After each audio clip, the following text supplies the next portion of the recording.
Good morning, church. My name is Tim, and I'm a grateful recovering addict. Addiction, it comes in many forms: drugs, alcohol, sex, gambling, eating, smoking. It's a disease that impacts more than 21 million Americans, and sadly, during our COVID year last year, claimed the lives of more than 93,000 Americans from drug overdoses. Addictions can destroy marriages, friendships, careers, and can threaten an individual's personal health and safety. It can even cause us to lose our faith, at least temporarily. To stay clean and sober, I spend several hours each morning praying, listening to the gospel, listening to my daily devotionals, reading my recovery Bible.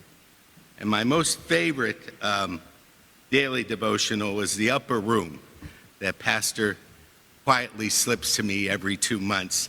And this September-October edition cover story features the story of the Israelites and their incredible story of suffering more than 400 years of enslavement and then suddenly being set free. And as they were rejoicing and calling out God's name in praise, they suddenly realized that they had no food and they didn't know how they were going to make this long journey to their free land. So what happened? They became very afraid. They became very scared. How will they survive? Well, God promised to give them bread from the sky. And when I read that passage, I thought, well, Wonder Bread's going to be dropping down from the sky and the people will be able to make sandwiches and eat. But, God instead provided them something that they had never seen before, something that they didn't imagine. Manna is what they called it. M-A-N-N-A, manna, and it translates directly as, what is it? And I can just see these folks who are just so scared and frightened about what today's going to bring, and suddenly this stuff falls from the sky. So I don't think they defined it as, what is it? I think they said, what is this? What is this God's giving us? But they started to eat it, and they said, oh, wow. This is satisfying my hunger for today. But what's the trick about manna? It only lasts for the day. It only feeds your needs for the day. If you want to eat for tomorrow, the Israelites soon learned that they had to trust in God to provide them for the next day and the next day and the next day. My life in recovery is much like the Israelites. I prayed and prayed and prayed and prayed for God to free me from the bondage of addiction. And when God did it, he did it at the right time. But the same thing happened to me as happened to the Israelites. I was panicked. Oh my goodness, I've got all these bills I didn't pay. My friends have left me. I don't know what tomorrow's gonna bring. I don't know if I'll have money for the rent next month. I don't know what's gonna happen. And just like the Israelites, I learned that my sobriety is based on trusting God. And as we learned in our fellowship, to take life one day at a time, just as the Israelites learned many, many, many, many years ago.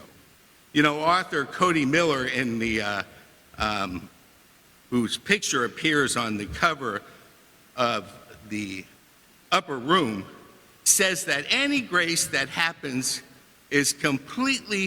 defines manna as any grace that happens that's completely off our radar screen, unexpected.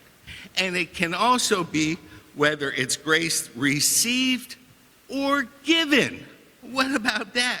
We have a responsibility not just to humbly thank God for all the manna, all the grace that comes in our life, but we too have the great joy of giving manna, giving grace to others.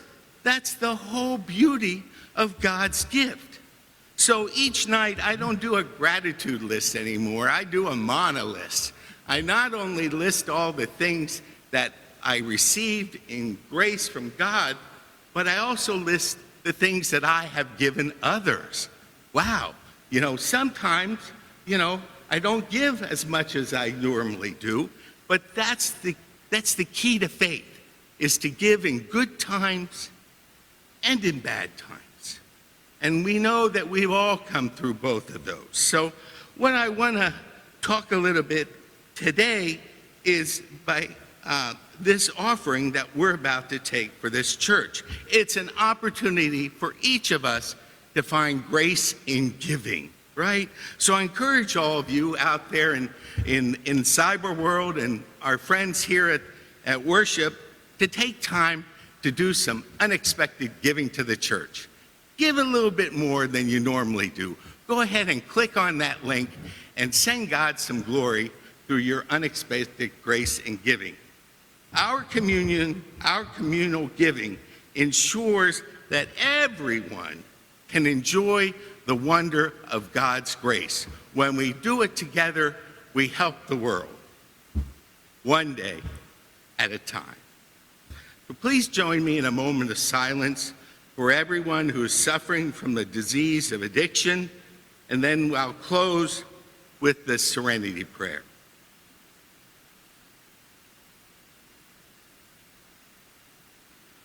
God, grant me the serenity to accept the things I cannot change, the courage to change the things I can, and the wisdom to know the difference.